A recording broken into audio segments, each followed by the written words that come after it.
new theme music. I'm just trying to switch things up a little bit, playing around with some different things. Let me know what you think. Comment if you're listening on YouTube. Write down below what you think. Please subscribe, hit your notifications if you're on YouTube, whether it's iTunes, whether it's Stitcher, if you're listening on the Facebook page, the web page, whatever it is. Please, I would strongly urge you, especially with Passover coming up, if you could go to the website jewishoswego.org/Jews did it first. Please click the donate button at the top. It'll really help out with all of our Passover goings on and running the Seder and providing meals for the college students and all that good stuff. Okay, I'd like to describe a holiday to you, and I want you to guess what it is. It's a day where lots of people wear masks and costumes. There's usually a lot of drinking involved, and there's gifts of food and candy distributed. Kind of sounds like Mardi Gras. Kind of sounds like Halloween. But I'm sure most of the Jews in the audience guessed Purim. Now, to be honest, Halloween has a pretty pagan background. It was kind of included by the Catholic Church, not Halloween per se, but they had All Souls Day, All Saints Day to make that a holy day of theirs. Much like Valentine's Day, we spoke about a few weeks ago, where they sort of incorporated a current pagan practice into a church practice in order to help the transition of converts assimilating into the church. Now, there's a lot more to it. Obviously, I'm giving a gross oversimplification. Forgive me. It's a short program. You want to learn the history, go learn all the intricate details. It's not really the purpose of this program. And also, when it comes to October, I'm going to do a little more on Halloween. I have some great episodes planned for October. I can't wait to get to those. So, Mardi Gras, on the other hand, that kicks off the season of Lent, and I'm going to talk more about Lent. Hopefully next week, God willing, we'll see how it goes. But the practices of Mardi Gras are really quite interesting, especially the timing, how it works out. Like Halloween, it's customary for people to wear masks. People will often drink copious amounts of alcohol. There's dancing in the streets. And there's even quite a bunch of traditional foods for Mardi Gras, many of which are not kosher. In fact, pretty much all of them are not kosher, especially because they entail a lot of seafood that we shouldn't be having as Jewish people, of course. Although there is one interesting thing that is quite fascinating. One of the most famous Mardi Gras foods is the King's Cake. It's a little cake, and now they're made a little bit. They put it's weird. They put a baby in, like a little toy baby, and then if you get the baby, then you win or something. But you have to like buy the next cake or something like that. You're king for a day. The holiday of Purim, of course, the famous food, the quintessential Purim food, is basically a little cake. Not a big cake, it's a little cake. Although we've been known over here to make some pretty big cakes. Now they're called Hamantaschen. And while not exactly the king, he was second to the king. The evil villain of the Purim story. We'll get to him in a little while. So that was another interesting thing that I found. Now Halloween, they also wear costumes. So Mardi Gras, you're wearing like masks and stuff like this. People wear all sorts of outlandish costumes and so on.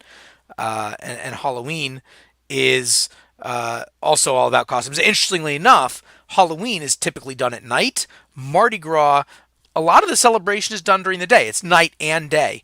And so Purim, of course, there's the celebration at night as well as celebration in the day. So I thought that was good because if you just incorporate Halloween, Halloween's pretty much a nighttime holiday. So I didn't want to. I thought that was an interesting dichotomy as well, or not dichotomy. I apologize. An interesting similarity. So there's lots of special foods and candies, also of course associated with Halloween. But interestingly enough, that used to be a little more healthy, nuts and berries, etc. It's funny how those used to be considered snacky foods, and now it's called a healthy choice. There's also a fair amount of partying on Halloween, and there's another interesting Halloween custom, and that is storytelling. Now, on Halloween, it's particularly spooky stories and things like that. And of course, on Purim, it is customary, in fact, it's a commandment, an injunction from the rabbis to retell the story of Purim. The entire book of Esther, we read it at the night and we read it during the day as well. So there's another very interesting similarity. Now, Mardi Gras seems to be a fairly recent activity. It goes back to, hard to say, but most historians believe that the first American Mardi Gras took place in 1699. There were some French explorers, I can't even pronounce their names, Iberville and Bienville, and they basically came to what's now called Louisiana, and they held a small celebration, and they called that spot Pointe du Mardi Gras, we'll say, right? That the point of Mardi Gras. Fat Tuesday is what Mardi Gras means. Now, I'm not sure if that story is legend, if it's true, whatever. I don't really care. But it's a definitely new invention when you speak on the historical scale. Halloween, of course, is a very ancient practice, going back about 2,000 years with the ancient Celtic festival of Samhain, or Samhain, I'm not exactly, there's all these fancy ways if you to pronounce it, but that was back in Europe, what's now France or in Ireland, the Celtic people, or the Celts, or the Celts, however you pronounce that, and pretty old stuff. But I think that if you combine the celebration of these two holidays, of Mardi Gras and of Halloween, you end up with a holiday that Jews did it first. That holiday, of course, is Purim, which just like I mentioned earlier, and we celebrated about a week and a half ago. So, what's the holiday of Purim all about? It's described in its entirety in the book of Esther. If you're not a religious person, or you're under the age of 40, maybe you don't know, the book of Esther is a book in the Bible. It's one of what are called the 5 Megillas, or the 5 scrolls. They're in the same category as Lamentations, Job, Ruth, and Song of Songs. Or Songs of Solomon, it's also called. In fact, a thought just occurred to me. 2 of these 5 scrolls are about women. You have Esther and Ruth. And they're down-to-earth, practical stories of something that happened in history. The other 3, those that are written by the men, one by King Solomon, Job, and Jeremiah wrote Lamentations, those are more esoteric and philosophical in nature. I'm sure there's some kind of message there, but I'd have to think about that before I expound on it. It's just an interesting observation. Anyway, the book of Esther tells the story of Purim. For a brief synopsis, the Jews are in exile after the temple was destroyed. They were exiled to Babylon. The Persians conquered the Babylonians, so now it's a Persian exile instead of a Babylonian exile. And the king, whose name is Ahasuerus, he makes this big party, ends up getting upset with his wife, kills her, looks for a new queen, and he picks, of course, Esther, who's Jewish. Wonderful. And he doesn't know she's Jewish, but that's okay. We find out later in the story. In the meantime, he appoints his minister, whose name is Haman. Boo! Right? We all shout his name and we scream and we make noise because he's a bad guy. We want to erase him from history. Not really erase him from history, but just blot out his name. That's a whole separate thing. Anyway, we scream and shout, and Haman is appointed basically the highest minister in the land, and everyone has to bow down to him. Now, of course, who doesn't bow down to him? Mordecai. He's kind of the star of it. We like to say Esther's the star of the story because it's called the Book of Esther, but in truth, the main character in a lot of ways is Mordecai. It's kind of a duo, Mordecai and Esther. And Mordecai, he doesn't bow down to Haman because he says he only bows down to God. And, Haman used to wear this idol around his neck. So he says, I'm not doing it. And Haman gets really upset. He's going to kill Mordecai. He's going to kill all the Jews. He convinces the king to let him kill the Jews. And they make this big plot to kill all the Jews. So it's literally it's a Holocaust story. It was the Holocaust before the Holocaust. And what happens is Esther eventually reveals to the king that she's a Jew and Mordecai's a Jew. Mordecai was actually a minister at the gate in the court of the king. he had saved the king's life at one point. So the king did like him and did trust him.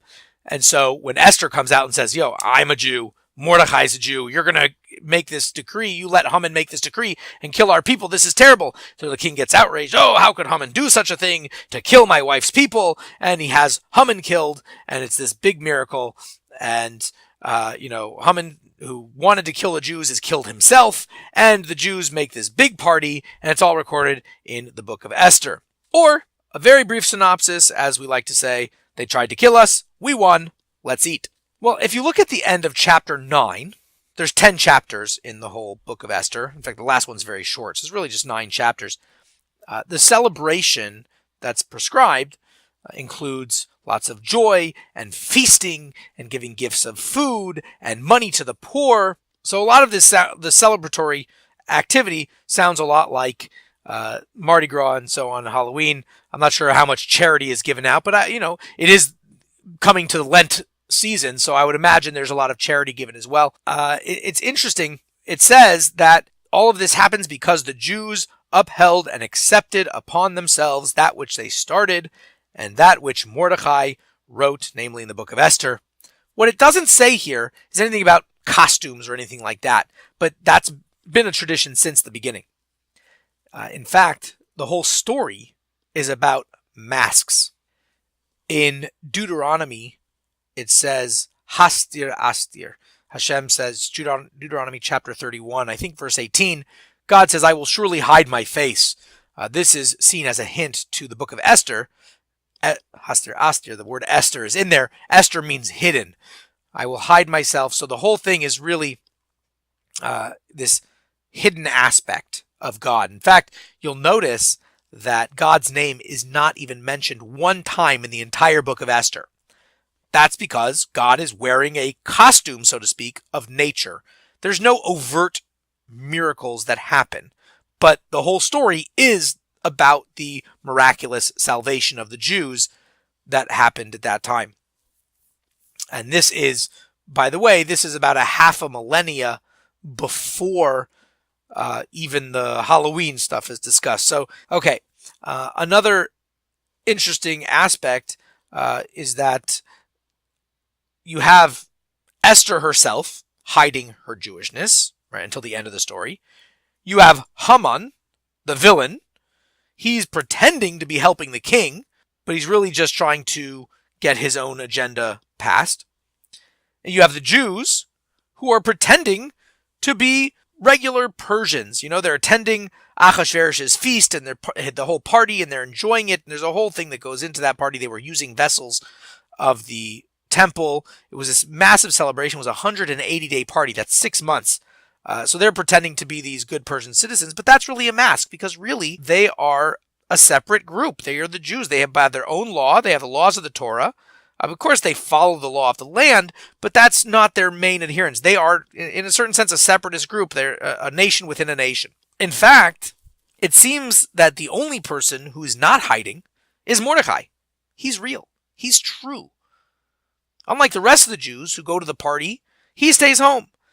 He didn't bow to Haman when he was appointed to the top as, the top minister, saying, I only bow to God. He totally bucks the trend. And he doesn't waver 1 minute. And maybe that's a reason why it's called the Book of Esther, not the Book of Mordecai, because he's not hiding. So all of this culminates in the attempt to destroy the Jews.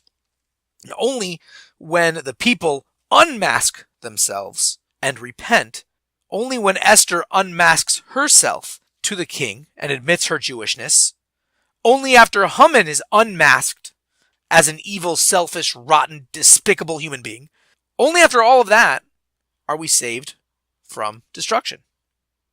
That's pretty deep stuff. So, like I said, timeline is you go back, say 300 years, maybe 300, about 300 years, you've got Mardi Gras. Halloween is this pagan thing that started a couple thousand years ago and certainly not incorporated into the European liturgy of All Hallows Eve and All Saints Day on November 1st until much, much later. But of course, Jews did it first.